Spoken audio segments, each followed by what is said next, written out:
राजनेता, सम्मानित लोग, आप सबको प्रणाम करता हूं। और मैं यहाँ उपस्थित हुआ हूँ आपको ये बताने के लिए कि जातीय जनगणना क्यों ज़रूरी है।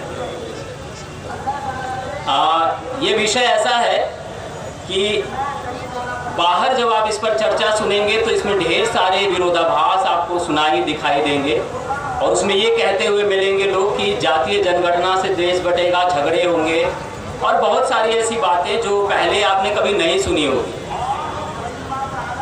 1880 से लेके 1931 तक जातीय जनगणना होती रही है और आपको सुन के ताज्जुब होगा कि जब आरक्षण लागू हुआ, अभी डेढ़ साल पहले EWS का रिजर्वेशन लागू हुआ, तो ये सारे जो आंकड़े हैं या भारत सरकार की कोई भी योजना लागू होती है तो उसमें जो आंकड़े इस्तेमाल किए जाते हैं वो 1931 के हैं।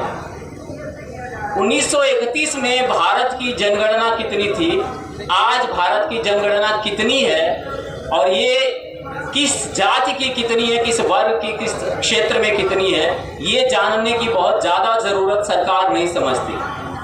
क्यों नहीं समझती है? उसके दो सिर्फ प्रमुख कारण है। एक, उनको ये डर है कि सत्ता पर जो जाति विशेष का दखल, वर्चस्व है वो समाप्त हो जाएगा।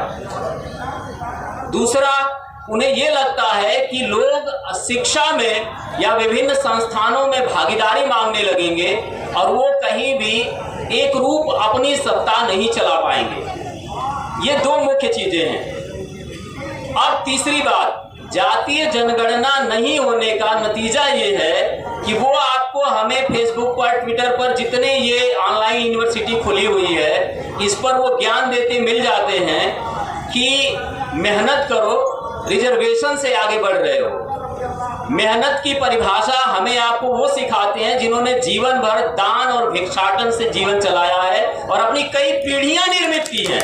एक दो नहीं, कई पीढ़ियां, हजारों साल का इतिहास खोज के देख लीजिए। चाहे गाना हो, चाहे फावड़ा चलाना हो, चाहे खेती किसानी करनी हो, ना वो पहले करते थे ना वो आज करते हैं। लेकिन जितना दलाली, ठेकेदारी और इस तरह का काम है, सब जगह वो अपनी कब्जेदारी बनाए रखना चाहते हैं क्योंकि वो जानते हैं कि नीतियां यहीं से बनती हैं, लागू उन पर होती हैं जो श्रम करने वाले। श्रम करने वालों का दुर्भाग्य ये है कि इस तरह की किसी भी पीड़ा को वो महसूस तो करते हैं, समाधान का तरीका नहीं खोज पाते। तो ये जो जातीय जनगणना है ये किसी भी पीड़ा के समाधान का तरीका है, ये आप लिख लीजिए।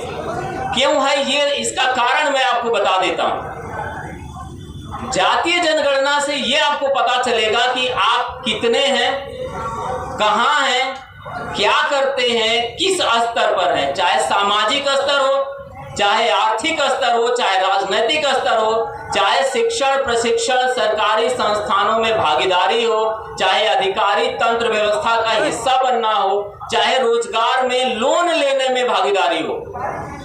जितना आपका पैसा बैंक में NPS होता है उसका 1/4 हिस्सा भी आपको लोन में नहीं मिलता, उसमें 1/4 भी आपकी भागीदारी नहीं है। जबकि कोई भी सामान आप खरीदते हैं, चाहे ये जूता चप्पल आप पहन के आए हो, चाहे चश्मा पहने हो, चाहे कपड़ा पहने हो, चाहे आपने खाने का सामान खरीदा हो, चाहे तेल साबुन नून खरीदा हो, सब में आप टैक्स सामान पे करते हैं। ये कोई जरूरी नहीं है कि जो सर्विस करता है वही टैक्स पे करता है, ऐसे आप सोचते हैं तो ये गलत है। सही ये है कि हम एक पेन पेंसिल से लेके टूथब्रश से लेके सुई धागा कुछ भी खरीदते हैं तो उसका हम टैक्स पे करते हैं और वो सरकार विकास के नाम पर लेती है, ये सही है। उसका उपयोग किसके लिए होता है ये सुनिश्चित करने के लिए जातीय जनगणना जरूरी है। इससे आपको पता चलेगा कि उसका उपयोग कितना आपके स्वयं के विकास पर होता है। चाहे छात्रवृत्ति हो, अभी आप देखिए राजीव गांधी फेलोशिप मिलती थी, सरकार ने बंद करवा दिया। यूनिवर्सिटीज में और बहुत सारे माइनॉरिटी SC ST के लिए फेलोशिप मिलती थी, उन्होंने उसमें संख्या लगा दिया।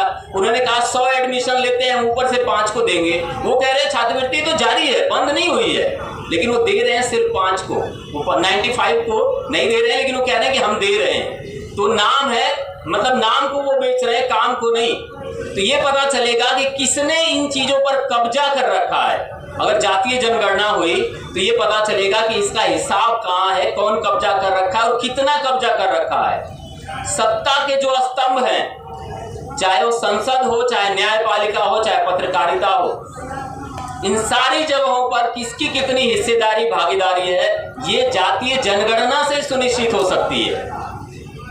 सत्ता का हस्तांतरण होगा, इसके लिए प्रेरणा मिलेगी। अगर जातीय जनगणना होती है तो आप ये बता सकते हैं कि हम कितना है और हमें कितना सीट दोगे तो हम तुम्हारी पार्टी, तुम्हारे संगठन, तुम्हारे राजनीतिक दल को सपोर्ट करेंगे, नहीं दोगे तो नहीं करेंगे। ये मांगने का जो अधिकार है वो नहीं, ये भागीदारी मिलने की जो प्रक्रिया अपने आप शुरू होगी वो तभी संभव है। और ये समझ लीजिए कि ये सुनामी है। अगर जातीय जनगणना होती है तो एक सुनामी की तरह प्रभाव डालने वाली एक कवायद है। सरकार इसीलिए 1 महीना रामलीला मैदान बुक करवा देती है ताकि आपको संसद सत्र के दौरान यहाँ पर आकर के जमावड़ा करने, अधिकार की मांग करने का अवसर ही ना मिले। जातिगत जनगणना जो है वो आपकी जो वोट की शक्ति है उसका आप उपयोग किसके लिए करते हैं और उस उपयोग का आपको फायदा नुकसान क्या होता है, ये कैलकुलेट कैसे करेंगे, इसका मूल्यांकन कैसे होगा। तो ये जो कार्यपालिका है, विधायिका है या जो अन्य स्तंभ है सत्ता के, उन माध्यमों से आप कर सकते हैं। आप देख सकते हैं कि आपकी भागीदारी को किस तरीके से कौन कहाँ किन किन स्तरों पर रोक रहा है। अब इसमें क्या है, जो अभी थोड़ी देर पहले बात हो रही थी कि पंजाब में एक 17.5% के आसपास का आरक्षण खाली पड़ा है। कल्पना नहीं कर सकते कि 10% ईडब्ल्यूएस का आरक्षण रातों रात लागू कर दिया गया, क्योंकि वहां पर सत्ता से लेकर के ब्यूरोक्रेसी तक का दबाव था और वो खुद काम कर रहे थे अपने लिए। यहाँ क्या है, हम दलों के लिए काम करते हैं, अपने लिए काम नहीं करते। ये जातीय जनगणना से सुनिश्चित होगा कि आप कितनी संख्या में हैं और अपने लिए आपको क्या क्या काम करने की जरूरत है। इसमें जो एक प्रचार का सबसे बड़ा तंत्र है जिसको हम मीडिया कहते हैं, उसके हमारे जो मेंटर है वो नारद मीडिया कहते हैं, क्योंकि नारद जी का काम था गलत सूचना को सही और सही सूचना को गलत, और इधर की बात उधर और उधर की बात इधर ला करके उसका इस्तेमाल करना। मैं शब्द प्रयोग कर रहा हूँ, इस्तेमाल करना। ये कला जो है वो जानते हैं हम, आप इस कला में बहुत माहिर नहीं है, लेकिन जातीय जनगणना से जो सांगठनिक एकता है, जो जातीय बिखराव है, वो उसमें एकजुटता, एकरूपता आएगी, मुद्दे में समानता आएगी, समस्याओं का जो संघर्ष है उसमें एकरूपता, एक साथ जुड़ाव बनेगा। अब देखिए ये जो क्यों नहीं कराई जा रही है, अब आप ये देख लीजिए कि गाय की, बाघ की, इमारत की, पुतलों की, धर्म, भाषा, जल, जमीन, आपके घर में टूटी कितनी है, इन सारी चीजों की जनगणना होती है। सिर्फ जाति की जनगणना नहीं होती। अगर ये सवाल पूछने जाते हैं या आप किसी को बोलते हैं इस बारे में, तो सारे लोग अपनी अपनी बातों को लेकर के इकट्ठे होते हैं और कहते हैं ये ऐसे नहीं, वो वैसे नहीं, क्योंकि वो जानते हैं कि ऐसा हो गया। अगर जातीय जनगणना हुई तो सबसे जो पहली मांग उठेगी, जो हमारे संविधान की उद्देशिका है, ये समानुपाती, आनुपातिक प्रतिनिधित्व की मांग उठेगी कि आप अनुपात में प्रतिनिधित्व दीजिए, तो हम आपके साथ खड़े होने की बात सोचेंगे। जो योजनाएं सरकार बनाती है उनका सही गठन होगा और वितरण होगा, इसका ये दूसरा है। तीसरा ये है कि जो वित्तीय नीतियां बनती हैं, जो बजट सरकार अलॉट करती है, उसका पता चलेगा। आपको सुन के अच्छा नहीं लगेगा कि दिल्ली विश्वविद्यालय के मैं कॉलेज में पढ़ाता हूं और एक 2-2, 3-3 महीने तक वेतन नहीं मिल रहा है। अगर ये काम किसी स्टेट में हो रहा होता तो ये सरकार उन पर पिल पड़ती और कहती कि इस शिक्षा को बर्बाद करने पर तुले हुए हैं। 3-4 महीने वेतन ना दे करके दिल्ली विश्वविद्यालय में लोग शिक्षा को आबाद कर रहे हैं। कारण क्या है, ये जानते हैं कि ऐसा करने से गवर्नमेंट शिक्षा संस्थान बंद होंगे और जो इनकी अपनी निजी दुकानें हैं वो बढ़ेंगी।